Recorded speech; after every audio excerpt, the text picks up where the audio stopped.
Hinihikayat ng Office of the Civil Defense, SOCSARGEN, ang mga lokal na pamahalaan at mga Disaster Risk Reduction Management Council na makilahok sa nationwide simultaneous earthquake drill bilang paghahanda sa sakuna.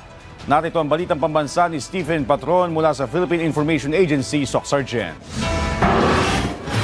Inanunsyo ng Office of the Civil Defense, SOCSARGEN, na ang nationwide simultaneous earthquake drill o NCED ngayong taon ay magpopokus sa pagkikilahok ng komunidad at pagsusuri ng mga mekanismo ng pagtugon sa sakuna ng mga lokal na pamahalaan at mga ahensya ng pambansang gobyerno. Binigyan diin ni OCD SOCSARGEN Information Officer Jory May Balmediano ang kahalagahan ng pagpapataas ng antas ng kahandaan lalo na ng mga lokal na pamahalaan sa pamamagitan ng pinahusay ng mga drills na simula sa unang quarter ng NCED. Dagdag niya, ang NCED ngayong taon ay magiging isang functional exercise. Ngayon naman, we level it up to a functional type of exercise kung saan iti-test na natin yung mga mekanismong itinuro po din po natin, no? All about Incident Command System, Emergency Operations Center, Response Cluster, and kung gaano ba talaga tayo kahanda kung sakasakaling mang magkaroon ng isang malaking paglindol. Umaasa ang OCD na ang quarterly earthquake drill ay hindi magmistulang isang compliance lamang,